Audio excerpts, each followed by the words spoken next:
Hello everyone, good morning. स्वागत छ तपाईँहरूलाई मेरो युट्युब च्यानलमा।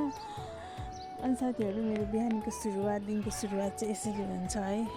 सानो नानी छ नि त, आजभोलि त घाम छ, छिट्टै सुकिहाल्छ। सुक्नलाई चाहिँ आनन्द छ, चिसो महिनामा त कपडै नसुक्ने यो चाहिँ। अनि साथीहरू, मैले केही पनि गरेको छुइनँ।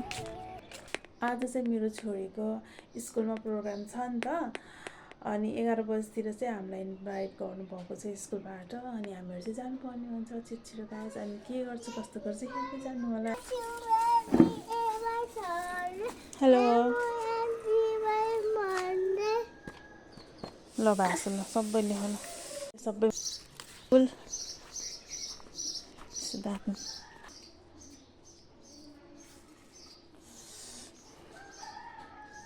अब देख्छु नि नानीलाई। अनि यो कोइला छ नि साथीहरू, अनि यो कराईमा राखेर मैले चाहिँ यसरी सेक्छु कि यो हाम्रो तसला थियो, तसला चाहिँ सबै त्यो खिया लागेर गयो नि त, त्यही भएर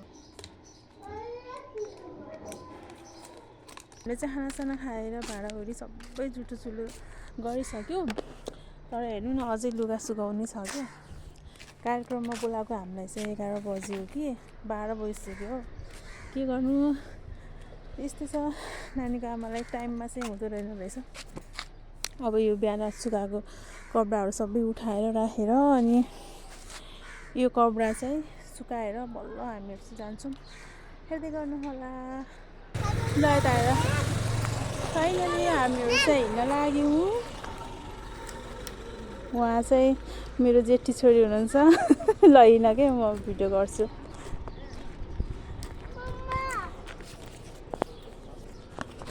त्यो पुग्नु यहाँ यता हेर त, कति देख्यो यता हेर न, यता हेर न, मम हेर न। के हुन्थ्यो र नानीसँग चाहिँ साथी आउँदैछ, उनीहरू चाहिँ तल वेट गर्छु भन्दै थियो।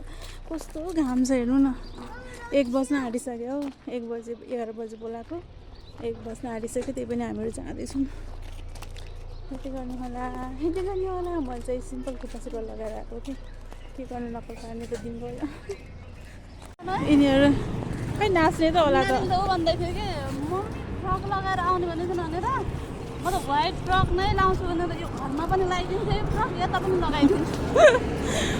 फ्रक लाउने अरे कि नाच्ने अरे, त्यही भएर फ्रक लाग्यो अरे। परी ड्रेस लाग्ने मेरो छोरी भन्दै थियो। रोड क्रस गर्नुपर्ने हुन्छ हामीहरू चाहिँ। किन्जु खै त किन्जुको ग्लास छैन र। हामी चाहिँ जेब्रा क्रसिङ गर्दैछौँ।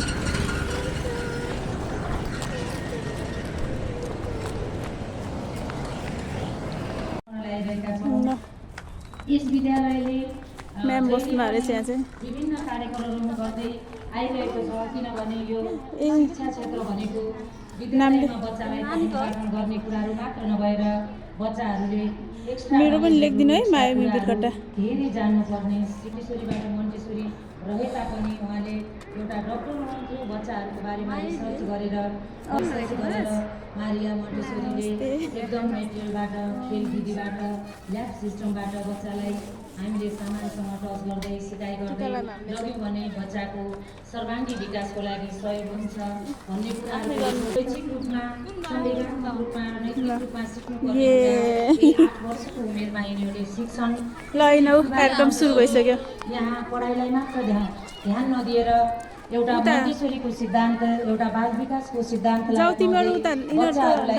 कसरी पठन पाठन गर्ने त। बच्चाहरूको सानो कलिलो माइन्डमा हामीले त्यसैले उनीहरूको सिकाइको उमेर भनेको सानो छोरीले धेरै एक्स्ट्रा एक्टिभिटिज बनाउँदै बच्चाहरूलाई त्यसमा आबद्ध बनाउँदै अगाडि लगिरहेको छ। अनि मानसिक कुराहरू छ, सानो बच्चाहरू जिज्ञासु उमेरको हुन्छ, धेरै कुराहरू सिक्न खोज्छ। त्यो कुराहरूलाई हामीले कति झन्झटिलो अवस्थामा हामीले एन्सरै दिन पर्दैनौँ। तर मन्टेश्वरीले बच्चाको जिज्ञासु उमेरलाई मेटाउँदै उनीहरूले सिक्न पर्ने उमेर, उसले जान्न पर्ने कुराहरूलाई उसले सुनेर हेरेर। नर्सरीको राइन्स अरे मेरो छोरी त्यहाँ देखेकै छैन, त्यहाँ छ।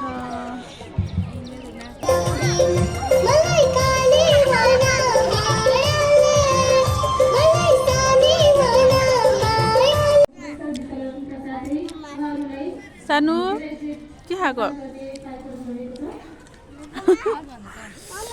हाम्रो चाहिँ स्कुलको नास्ता खाँदै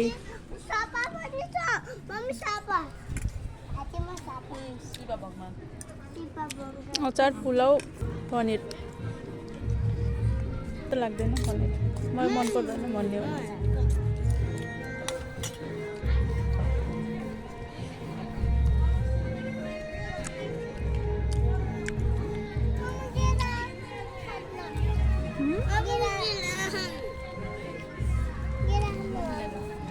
हामीले चाहिँ नास्ता पनि खाइसक्यौँ नास्ता खाएर टन्न अगायो हामी त पुरा पिकनिकमा हाँस्दो भएको छ हो त्यहाँ यिनीहरू चाहिँ खेल्दैछ है म त यो पुऱ्याउन जानु पर्यो नि खाइसकेपछि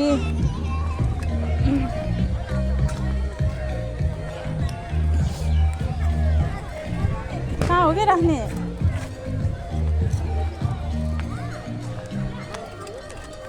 म त यहीँ राखिदिन्छु यो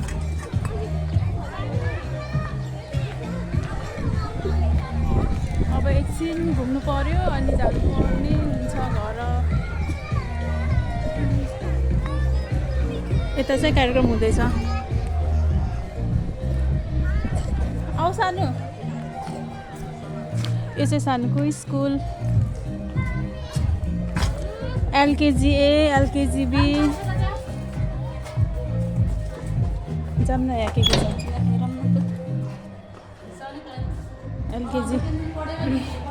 एलकेजीको लेसन